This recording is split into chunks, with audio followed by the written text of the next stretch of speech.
Vamos a abrir nuestra Biblia y en el libro de 2 de Timoteo, capítulo 1, verso número 7.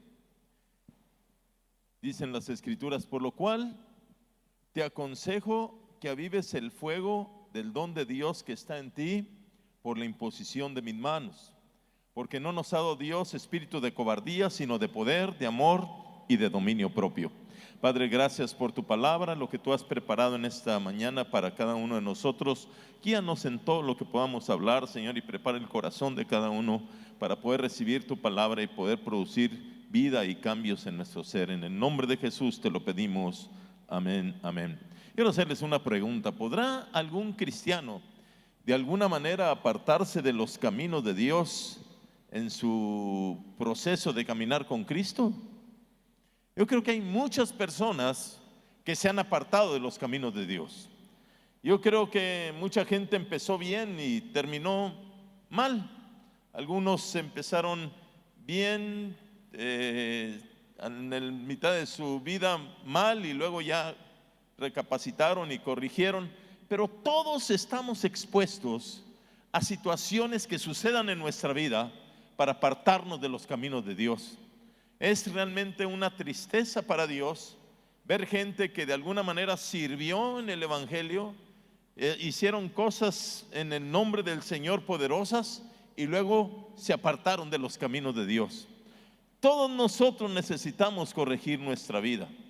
Todos nosotros necesitamos ir delante de la presencia del Señor para verdaderamente analizar nuestro corazón y que podamos nosotros caminar siempre de acuerdo a su propósito.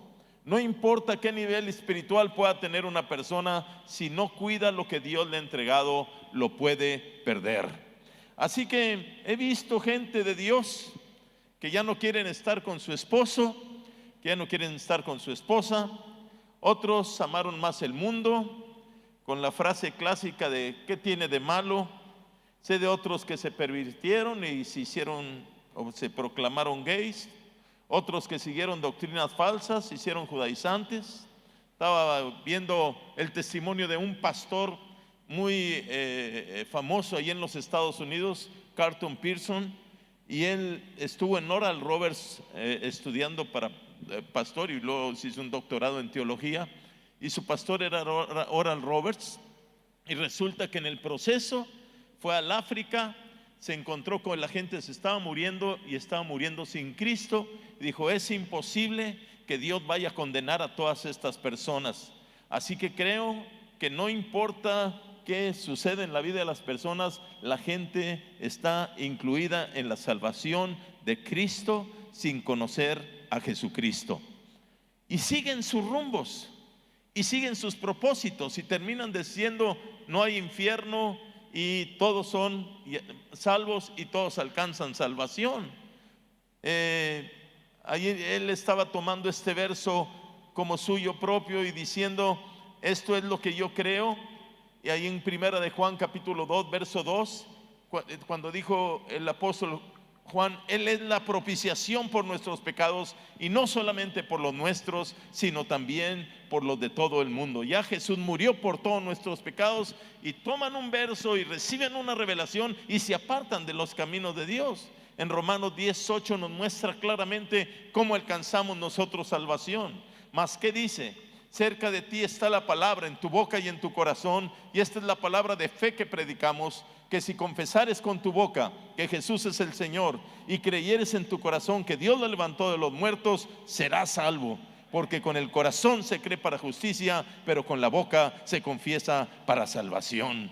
Así que tenemos, amados, que entender que estamos expuestos a que de alguna manera podamos nosotros seguir rumbos diferentes. Tenemos siempre que cuidar nuestro corazón. Siempre tenemos que escuchar la voz de Dios. Cuántas experiencias de gentes que no cuidaron su corazón y la amargura los separó de la comunión de la iglesia. Aquí Pablo le está hablando a Timoteo, y Timoteo no está haciendo la excepción. Le está diciendo: aviva el fuego del don de Dios que hay en ti por la imposición de mis manos. Tienes que avivar lo que hay en ti, Timoteo. Había perdido el deseo de compartir la palabra, había perdido el deseo de predicar el evangelio, de ministrar. Y Pablo le dice: te encarezco delante de Dios y del Señor Jesucristo que prediques la palabra, que instes a tiempo y fuera de tiempo, redarguye, reprende, porque vienen tiempos donde no se va a sufrir la sana doctrina. Y amados, tenemos entonces nosotros que así como empezamos, así también terminar, con el mismo fuego, con la misma fuerza, avivados en nuestro ser. Así que Timoteo estaba pasando por estas situaciones, traía fuego y lo perdió. El temor lo hizo menguar en su vida espiritual. Y hay cosas a nosotros que nos suceden, que tenemos que saber que tal vez los problemas familiares, tal vez enfermedades, los problemas económicos, ahí Timoteo estaban siendo perseguida la iglesia y por lo tanto él dijo: yo no paso por un peligro. Pablo le tuvo que decir: mira, yo estoy a punto de ser sacrificado y he peleado la buena batalla, he acabado la carrera y Dios me tiene guardada, he guardado la fe y Dios me tiene guardada una corona de bendición. Y amados, tenemos que seguir hasta el fin, tenemos que caminar hasta el fin. No importa lo que pueda suceder o lo que está sucediendo, no importa lo que está pasando, Dios es nuestro ayudador y nos saca adelante. Que nada apague el fuego que Dios ha puesto en tu corazón. Tenemos que entender que todas las cosas que son del reino de Dios implica el hacer. Nosotros recibimos aquí la palabra y la recibimos para ponerla por obra. Nosotros no somos oidores olvidadizos. El apóstol Santiago escribe en Santiago 1:22 y dice así: pero sed hacedores de la palabra y no tan solamente oidores, engañándose a ustedes mismos. Porque si alguno es oidor de la palabra, pero no hacedor de ella, este es semejante al hombre que considera en un espejo su rostro natural, porque él se considera a sí mismo y se va y luego se olvida cómo era. Mas el que mira atentamente en la perfecta ley, la de la libertad, y persevera en ella, no siendo oidor olvidadizo, sino hacedor de la obra, ese será bienaventurado en lo que hace. Tenemos entonces que saber que llegamos aquí y tenemos una responsabilidad con la palabra que recibimos. Todos nosotros vamos a ser juzgados por lo que hemos oído. Al que mucho se le dio, ¿qué? Mucho se le demandó. Al que poco recibió, poco se le demandó. ¿Por qué hablaba el Señor que el castigo para algunas ciudades iba a ser mayores para otras? Le dice: así hay de ti, Corazín, hay de ti, Betsaida, que si se hubieran hecho los milagros que se hicieron en Tiro y Sidón, se hubieran arrepentido. Y ustedes han visto milagros, han visto el poder de Dios, han visto la gloria de Dios y no se han arrepentido. Dijo: mayor será el castigo para ustedes que los de Tiro y Sidón. Entonces nosotros somos responsables por la palabra que recibimos. Hay veces que se le pregunta a gente: ¿y cómo estuvo la reunión? Muy buena. ¿Y de qué? ¿Cómo estuvo la predicación? También muy buena. ¿Y de qué hablaron? No sé, pero estuvo muy buena. Solamente somos ¿qué? Oidores, pero no hacedores de la palabra. Si recibimos una palabra, tenemos que ponerla en práctica. Ese es nuestro crecimiento, ese es nuestro avance espiritual. En cierta ocasión Jesús se presenta y le dicen a Jesús: he aquí, en Mateo 12:47, y le dijo uno: he aquí, tu madre y tus hermanos están afuera y te quieren hablar. Tu familia en la carne, Jesús. Y dice que Jesús le dijo: ¿quién es mi madre y quiénes son mis hermanos? Y luego, volteando a ver a los discípulos, dijo: he aquí mi madre y mis hermanos, porque todo aquel que hace la voluntad de mi Padre que está en los cielos, ese es mi hermano y mi hermana y mi madre. ¿Qué es lo que verdaderamente hace que nosotros seamos cristianos? El hacer la palabra de Dios, en cumplir, en ser hacedores de la palabra de Dios, en caminar realmente, amados, en el reino de Dios, es hacer lo que Dios quiere que nosotros hagamos. Ahí en Lucas 10:25, Jesús habla de una parábola, bueno, más bien de una historia. Y en esta historia viene un intérprete de la ley, un fariseo, y le dice a Jesús: Jesús, ¿haciendo qué cosa voy a heredar la vida eterna? ¿Qué necesito hacer, Jesús, para poder ir al cielo? Y Jesús le responde: ¿qué lees? ¿Qué has conocido? ¿Qué se te ha hecho saber para heredar la vida eterna? Y le dijo este hombre: Señor, amarás al Señor tu Dios con todo tu corazón, con toda tu alma y con todas tus fuerzas y con toda tu mente, y a tu prójimo como a ti mismo. Así podemos heredar la vida eterna. Y le dice Jesús: bien que has respondido. Y luego le dice unas palabras que caen en el corazón como revelación: haz esto. ¿En qué consiste el reino de Dios, amados? En hacer. Haz esto y vivirás. Ama a Dios y ama a tu prójimo y vas a heredar la vida eterna. Tan sencillo como eso. Pero este hombre, queriendo justificarse, vino con Jesús y le dijo: ¿quién es mi prójimo? Si yo les preguntara a ustedes quién es su prójimo, ¿qué me dirían? ¿Quién es su prójimo?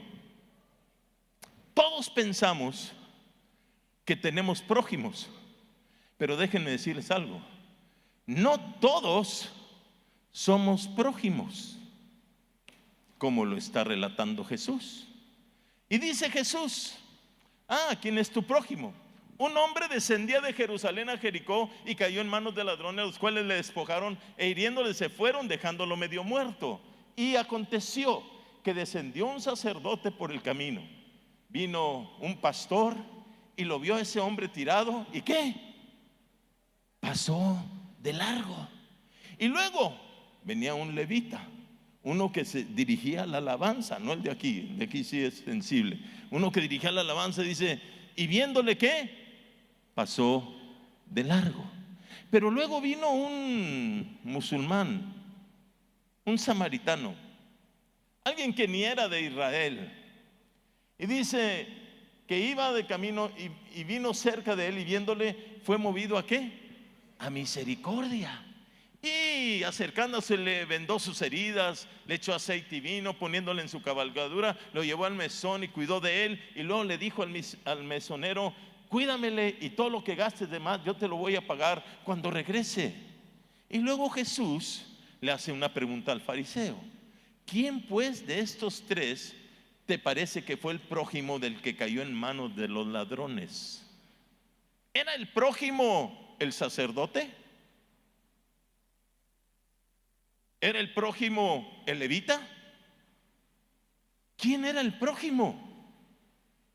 El que usó de misericordia. Entonces Jesús le dijo: ve tú y ¿qué? Haz lo mismo. Timoteo había dejado de tener prójimos, había dejado de predicar el evangelio, le tenía poco interés en la gente a su alrededor. Jesús nos llamó a nosotros, amados, a ser prójimos, a poder bendecir a la gente. Dios le dijo a Abraham: de cierto te bendeciré y tú serás de bendición. Pero a Timoteo se le había apagado el fuego, ya no compartía como antes, ya no bendecía a los que estaban a su alrededor, ya no oraba tanto. Pablo le tuvo que decir varias cosas: el ejercicio corporal, Timoteo, para poco es provechoso. Y luego también le dijo: ninguno que milita se enreda en los negocios de la vida. Tienes que poner atención, Timoteo, en las cosas de Dios, para que se encienda el fuego en tu espíritu, para que no pierdas la visión y el propósito que yo diseñé para tu vida. Aquí están su pastor y Sergio y la hermana Gloria, y ellos están siendo prójimos con ustedes porque les está dando la palabra para que crezcan, para bendecirlos, yo la estoy haciendo ahorita de prójimo para ustedes, porque estoy dándoles la palabra del Señor. Y amados, nosotros estamos para ser de bendición. Les quiero hacer una pregunta. ¿Jesús fue prójimo de quién? De tal manera amó Dios al mundo que dio a su Hijo unigénito para que todo aquel que en Él cree no se pierda, mas tenga vida eterna. ¿De quién fue prójimo Jesús? Jesús fue prójimo de toda la humanidad. Dio su vida por nosotros para salvación eterna. Sí, se merece un aplauso el Rey de Gloria. Él fue el prójimo de todos. Nosotros estamos siendo prójimos. Yo doy gracias a Dios por los que tratan bien a su esposa y a su esposo. Doy gracias a Dios porque cuando llega uno a cierta edad nos dimos cuenta cómo era realmente el amor hacia la pareja. Y podemos ministrar a muchas personas que todavía no han llegado a captarlo. Pero les quiero decir claramente que si ustedes le ponen una Biblia a mi esposa y le dicen, ¿juras decir la verdad y nada más que la verdad? Y le preguntan, ¿te ama Dios? Ella va a decir, me ama Dios. Y si le dicen, ¿te ama tu esposo? Porque es muy fácil que nosotros digamos, yo amo a mi esposa, etcétera. Pero que lo diga la esposa es diferente. Y ella les va a decir que su esposo, espero, ahorita en el siguiente culto se la voy a hacer, ahí ella viene, pero les va a decir que la amo, que tenemos cuidado. Entonces, ¿qué es ella? ¿Qué soy yo para ella? ¿Soy qué? Su prójimo. ¿Por qué? Porque le estoy bendiciendo, porque estoy viendo por ella, porque estoy siendo bendición para su vida. Así que todos nosotros hemos sido llamados a hacer, no nada más estar quietos, sino hacer las cosas del reino de Dios y vivir para el reino de Dios.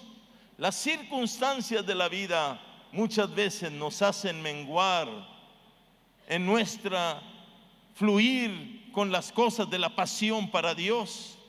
Por lo tanto, mis amados, siempre tenemos que analizarnos por dónde fue que perdí yo lo que Dios me dio.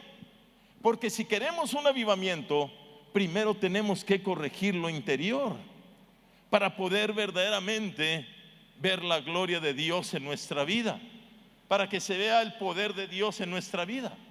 Si nosotros estamos sintiendo algo en nuestro cuerpo, eso se llama síntomas. Y cuando tenemos esos síntomas, vamos con el médico. El médico da un diagnóstico y luego, después del diagnóstico, da un tratamiento y siempre hay un resultado. Y puedo ver que mucha gente, viene el doctor y le dice, usted tiene 30 años fumando, si no deja ahora el cigarro se va a morir. Y he visto gente que lo deja totalmente de fumar. ¿Por qué? Porque fue un diagnóstico y podía haber un resultado negativo. Hay veces que le dicen a otras personas que conozco, sí, que conocí, usted tiene diabetes y si no se cuida puede perder la vida. Pero la gente como que le importó poco el tratamiento, así que siguieron con los refrescos, siguieron con los pasteles, perdió un riñón, luego otro riñón, luego diálisis y hasta que terminó su vida. ¿Por qué? Pues no siguió el tratamiento. Así también nosotros tenemos que ver los síntomas. ¿Qué síntomas hay que me han hecho que yo haya perdido mi relación tan profunda y la pasión para Dios, si es que la hemos perdido? ¿Qué es lo que sucedió en mi vida? Tengo que analizarme. Ahí en el libro de Apocalipsis, capítulo número 2, verso número 4, el Señor habla a las iglesias y le dice a la iglesia de Éfeso y le da el diagnóstico. ¿Cuál es el diagnóstico? Tengo algo contra ti. ¿Y cuál es el diagnóstico? Has dejado tu primer amor. Y luego le dice el Señor, recuerda por tanto de dónde has caído. Ahí está el síntoma. ¿Cómo fue que lo perdiste? ¿Cómo fue que dejaste de amarme como me amabas, como te habías entregado a mí? ¿Qué fue lo que sucedió en tu corazón para poderte alejar? Y luego viene el tratamiento. ¿Cuál es el tratamiento? Arrepiéntete y haz las primeras obras, porque si no van a venir los resultados. ¿Cuáles son los resultados? Porque quitaré tu candelero de su lugar si no te hubieses arrepentido. Y luego ahí en el verso número 7 dice: el que tiene oído, oiga lo que el Espíritu dice a las iglesias. Al que venciere, al que siguiera el tratamiento, al que se arrepintiere y volviera a su primer amor, le daré a comer del árbol de la vida, el cual está en medio del paraíso de Dios.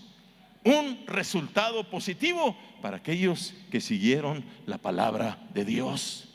Yo espero que de aquí, amados, nosotros salgamos libres, dispuestos a recibir todo el poder de Dios en nuestra vida para cumplir su propósito aquí sobre la tierra, para vivir en esa plenitud de vida. Un consejo: siempre permita ser escudriñado por Dios y cambiemos cuando Él nos hable. La separación no es de repente, la separación es poco a poco. No nos damos cuenta muchas veces.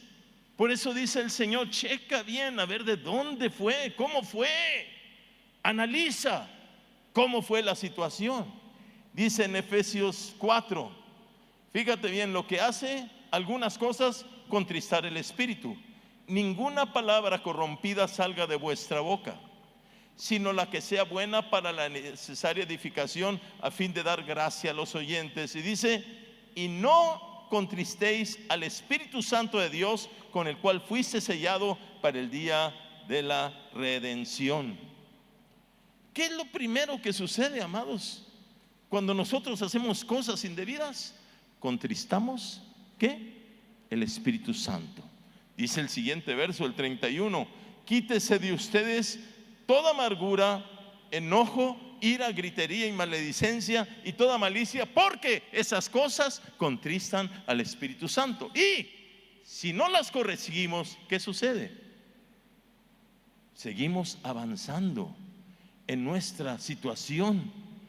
Y en 1 Tesalonicenses 5:19 dice: no apagues el espíritu. La primera cosa que es, lo contristamos. La segunda cosa que es, lo apagamos.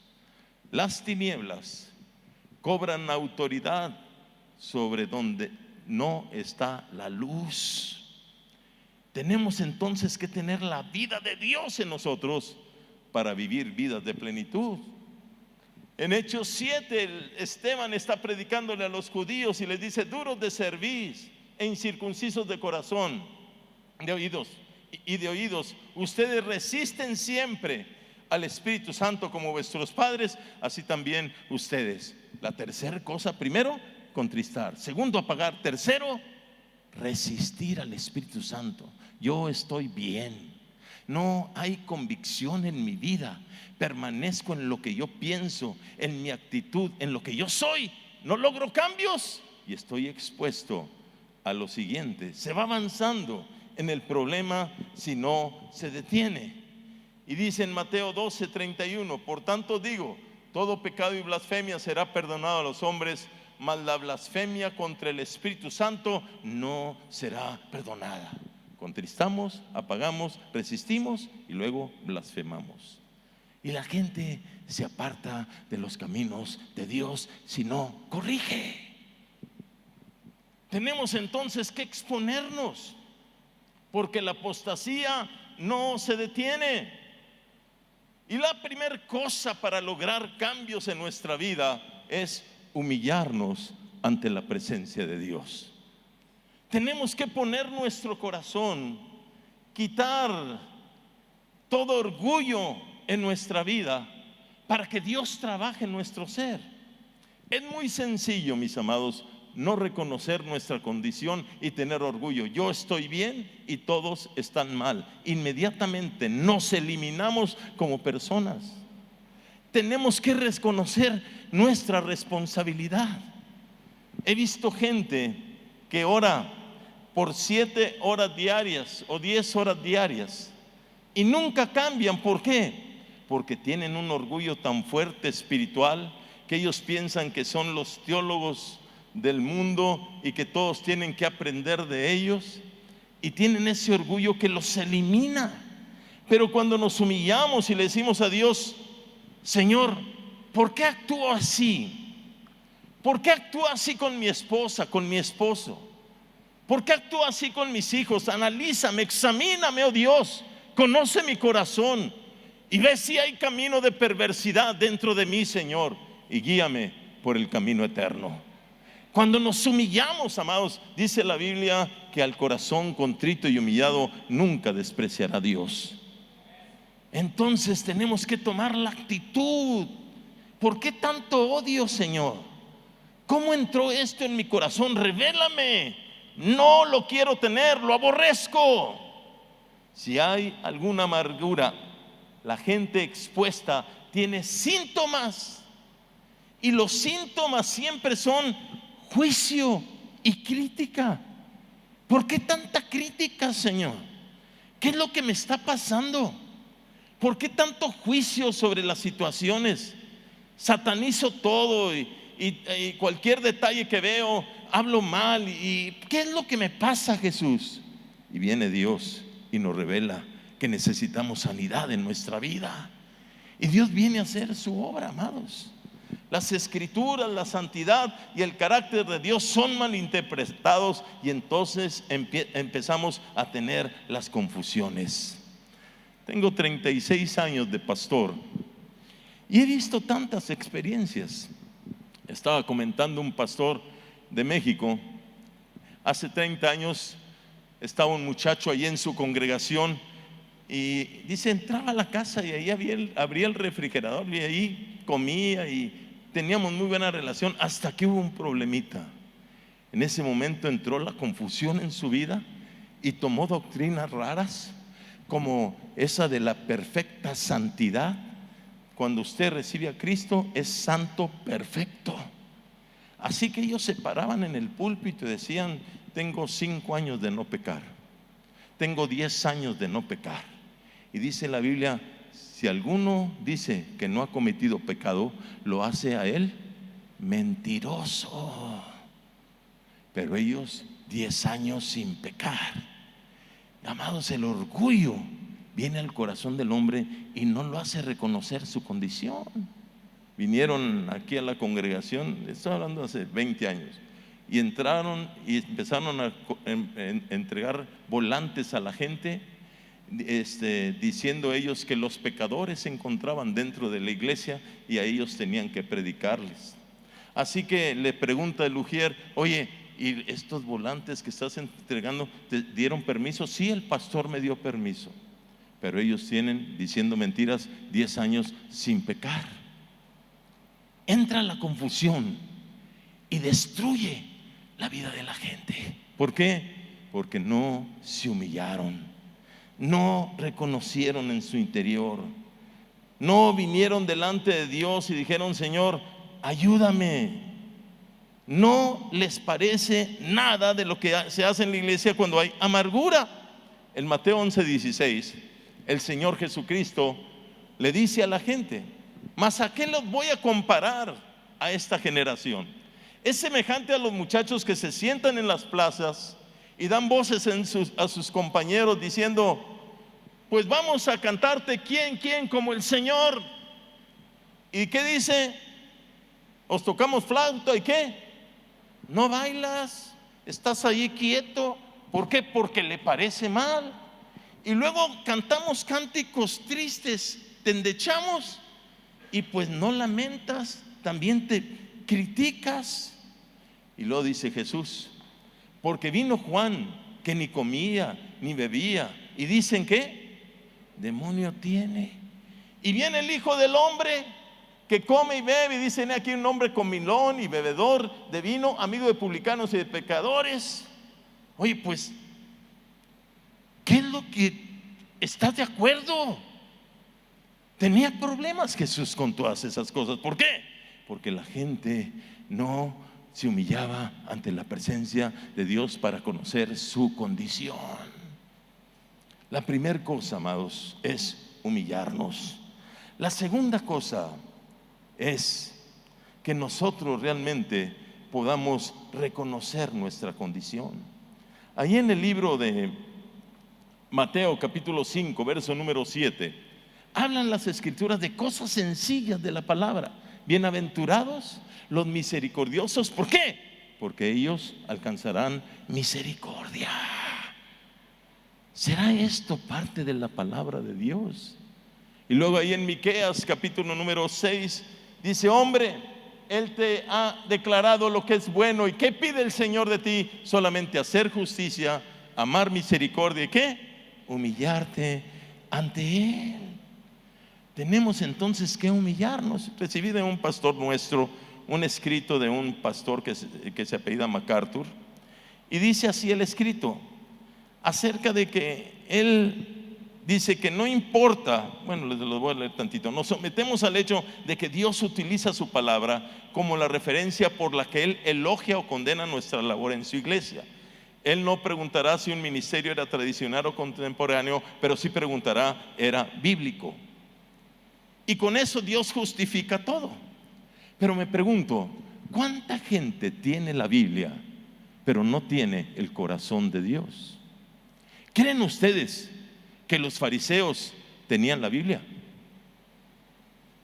¿No vinieron con Jesús y le mostraron un pasaje ahí en Deuteronomio, creo que era 22, y le dijeron a Jesús: Jesús, aquí está esta mujer delante de ti, y aquí dice la Biblia que mueran apedreadas? ¿No tenían la Biblia? Pregunto, ¿podremos utilizar la Biblia para destruir? ¿Podremos utilizar la Biblia para atacar? ¿Qué es lo que necesitamos aparte de la Biblia, amado? Necesitamos la Biblia, pero también necesitamos el corazón de Dios. Necesitamos tener el espíritu de la palabra. Jesús no estuvo en contra de la Biblia. Él le dijo: el que esté libre de pecado, que arroje la primera piedra. No estuvo en contra de la Biblia, pero sí estuvo en contra del corazón de esa gente. Así que yo le puse en nuestro ministerio, le dije: no creo que solamente sea la palabra, falta aclarar la motivación con la que hacemos las cosas bíblicamente. Porque hay algunos que hacen las cosas bíblicamente, pero están eliminados por Dios. En Mateo 7:22, ahí estaban unos bien bíblicos. Muchos me dirán en aquel día: Señor, Señor, profetizamos en tu nombre echamos fuera demonios, y en tu nombre hicimos muchos milagros. Bíblicos. Entonces les declararé: nunca los conocí, hacedores de maldad. Apartaos de mí, hacedores de maldad. ¿Qué es lo que está diciendo? Tenían la palabra, pero no tenían el corazón de Dios. Ahí en Filipenses 1, Pablo dice así: algunos a la verdad predican. ¿A quién predicaban? La palabra. Pero ¿cuál era la motivación? Por envidia y contienda. ¿Qué es lo que ve Dios? Ve también el corazón. Y Dios nos llama a tener el corazón de Dios. Es actuar de acuerdo a su corazón, amados. La palabra y el carácter tienen que ir unidos. Cuando perdemos el espíritu de amor, perdemos la comunión de unos para con otros, y es necesario preguntarle al Señor que nos revele qué nos pasa. Porque muchas veces nos hacemos tan teólogos que nos olvidamos de cosas esenciales como el amor. El que no ama no ha conocido a Dios, porque Dios es amor. Segundo, es reconocer. No podemos nosotros dejar la responsabilidad a las personas que de alguna manera influyeron para que nuestro carácter saliera y pudiéramos externar cosas fuera del reino de Dios. No podemos echar culpa a las personas que están a nuestro alrededor, sino que tenemos que reconocer nuestra condición. Fíjense bien, aquí en el huerto está el Señor, está Adán y Eva, y dicen las escrituras que el hombre y la mujer tomaron del fruto del árbol. La mujer fue engañada, pero el hombre decidió seguir a la mujer en lugar de decidir a Dios. El hombre no fue engañado. Y cuando han pecado, dice en Génesis 3:9, mas Dios llamó al hombre y le dijo, ¿dónde? Génesis 3:9, ¿dónde estás tú? Y él respondió, ahí oí tu voz en el huerto y tuve miedo porque estaba desnudo y me escondí. Y Dios le dijo, ¿quién te enseñó que estabas desnudo?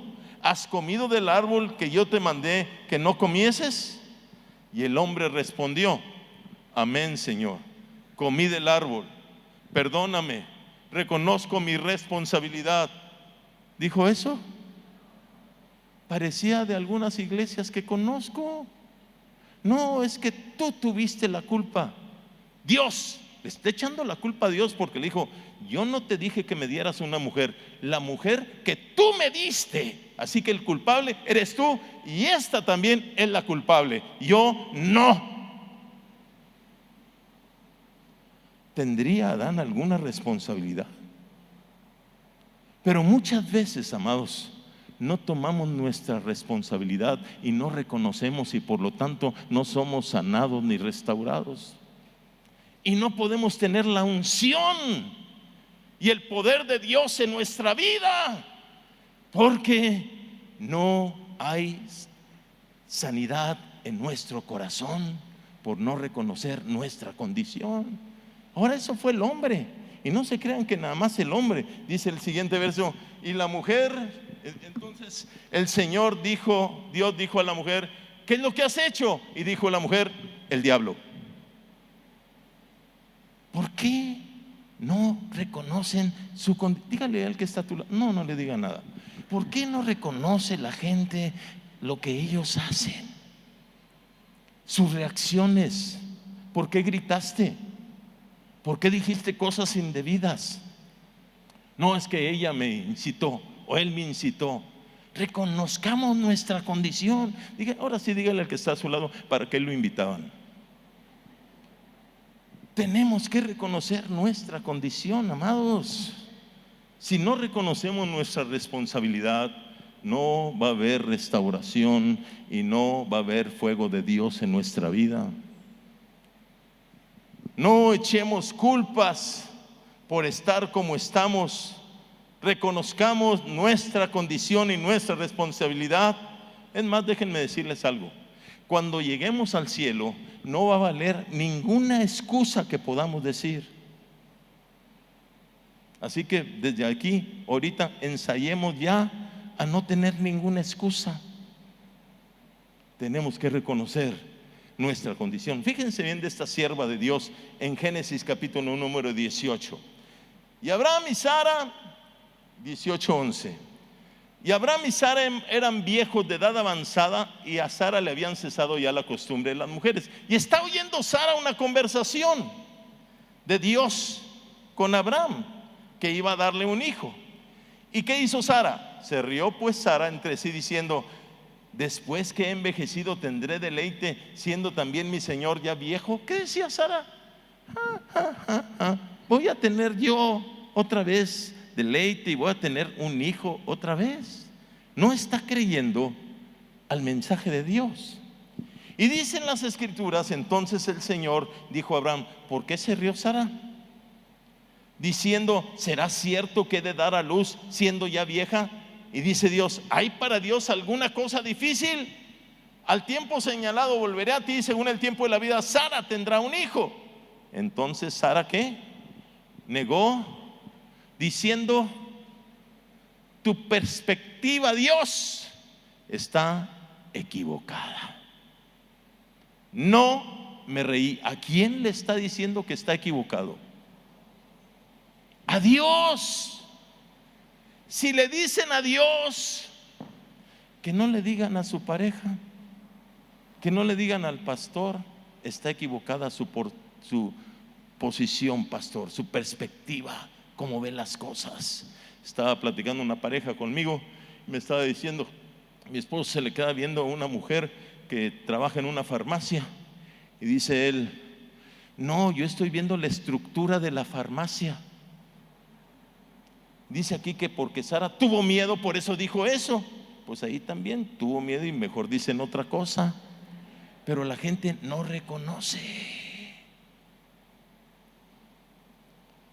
No reconoce su situación y por lo tanto no hay sanidad, amados.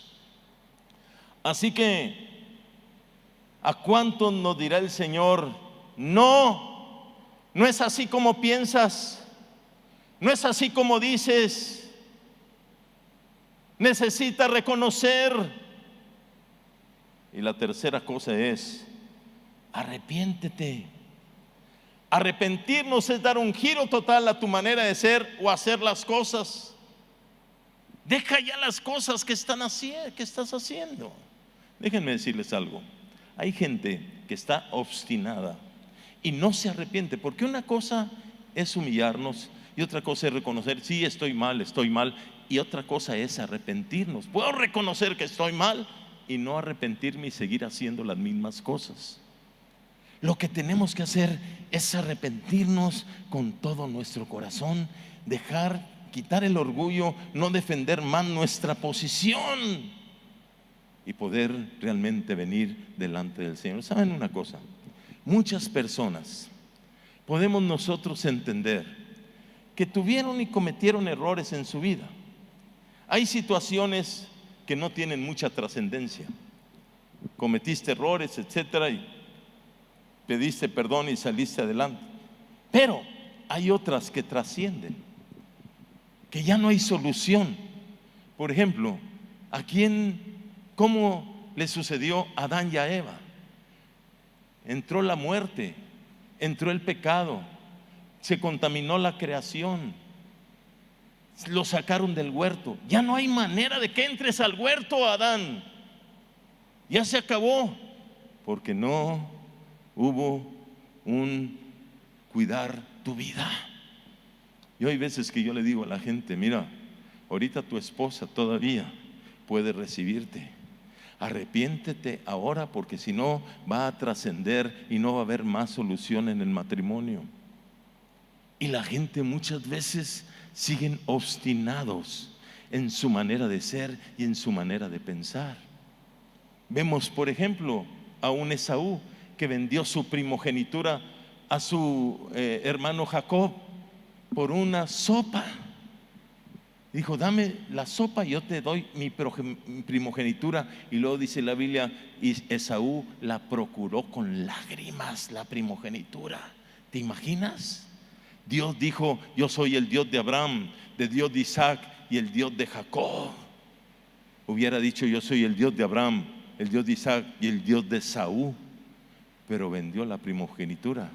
Se le acabó la familia bendecida por Dios. Quitó el Señor y erradicó toda la familia de Esaú y dejó la de Jacob.